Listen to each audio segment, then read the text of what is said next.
El pop art fue un movimiento artístico surgido en Reino Unido y Estados Unidos a mediados del siglo XX. La esencia del mismo era la apropiación visual de la cultura de masas, es decir, la creación de imágenes inspiradas directamente en la estética de la vida cotidiana y los bienes de consumo de la época. Empleaba un lenguaje figurativo popular y utilizaba imágenes populares en contraposición a la cultura élite de la época. Por este motivo era un arte democratizado, ya que tenía un lenguaje que era comprensible para todos.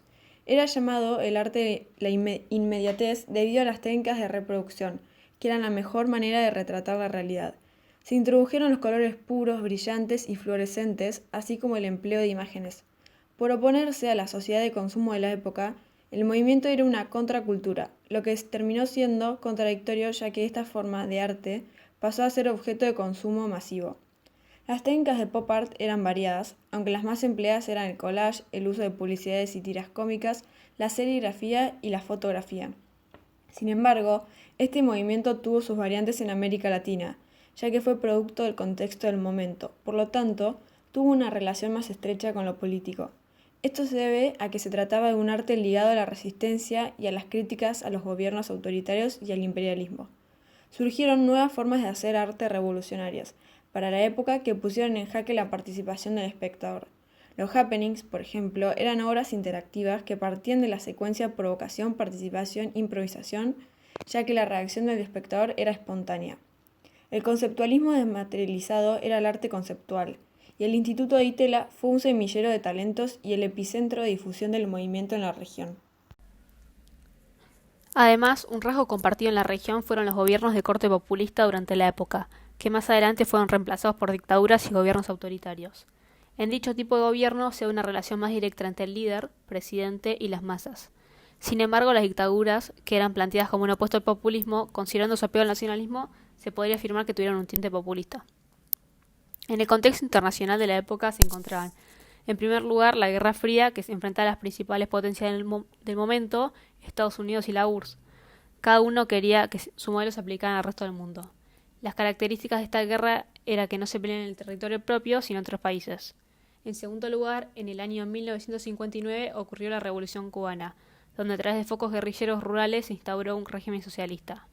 Tras esta experiencia, el socialismo latinoamericano era el modelo a seguir en la región y se intentaba reproducir la instauración de una patria socialista a través de las guerrillas.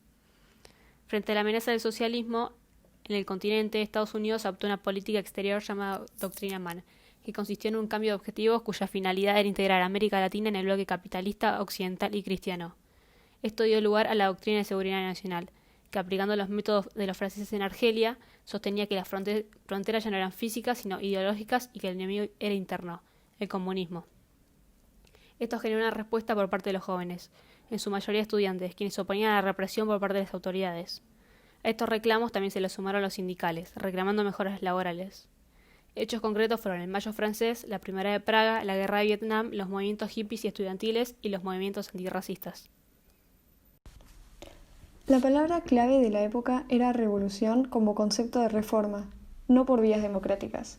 La influencia de la Revolución cubana y la convergencia de grupos estudiantiles, obreros y campesinos dieron lugar al surgimiento de grupos guerrilleros.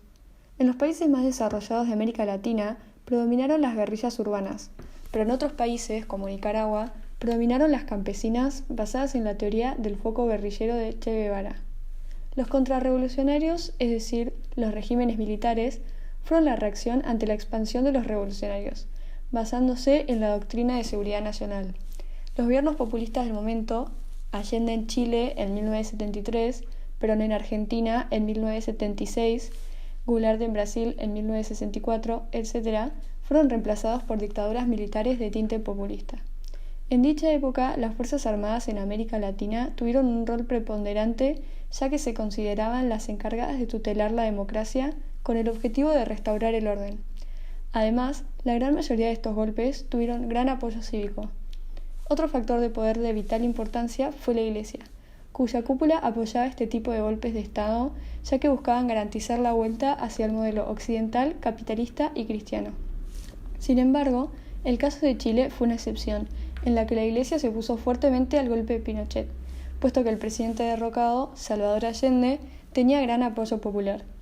A este plan de coordinación de acciones establecido en la época por las cúpulas de los regímenes dictatoriales de Sudamérica frente al temor del avance del comunismo en la región, con el apoyo de la CIA, se lo conoció como Plan Cóndor.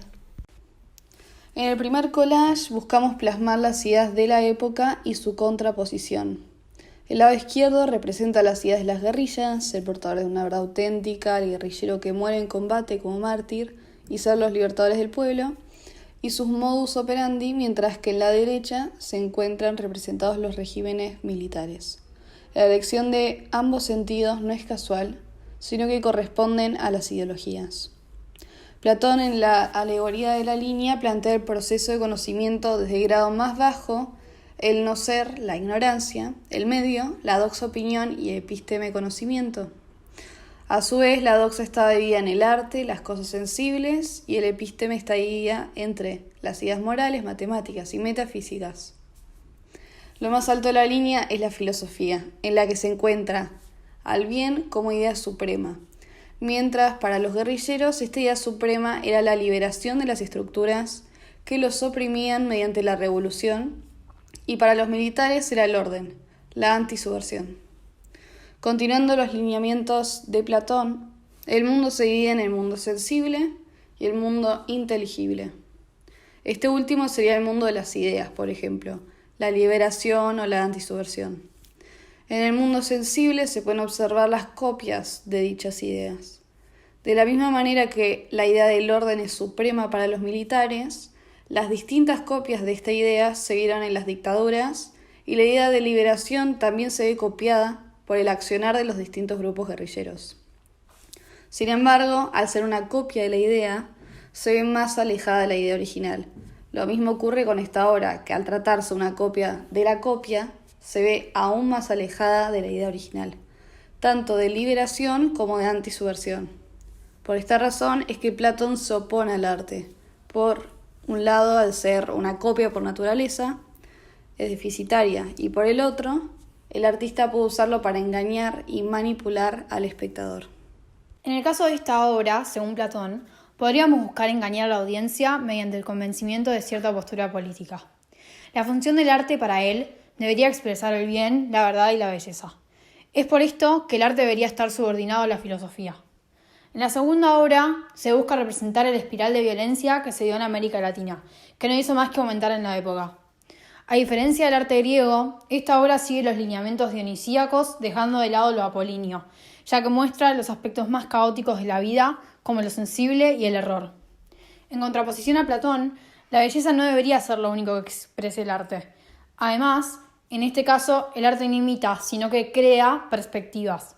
Según Nietzsche, hay que vivir como artistas, es decir, crear nuestras propias verdades, ya que él dice que no existe una única verdad. De la misma manera que los artistas son superhombres que buscan crear sus valores, el arte es el mejor modelo de la voluntad de poder, ya que en él cada uno puede crear sus propias ficciones. Frente a la muerte de Dios que plantea Nietzsche, es decir, la de la verdad, el nihilismo activo lo toma como un acto positivo, la centralidad del ser humano. La pérdida de fundamento lleva a la creación de nuevos valores. Pero ¿qué sucede si cada persona crea sus propios fundamentos y si estos se oponen con los del resto? En la década del 70 vimos cómo dos grandes grupos contrapuestos, cada uno con sus propios valores, cometieron actos atroces, secuestros, asesinatos, torturas que justificaban, según ellos, su accionar y devinieron en la década más sangrienta de la historia contemporánea de nuestra región.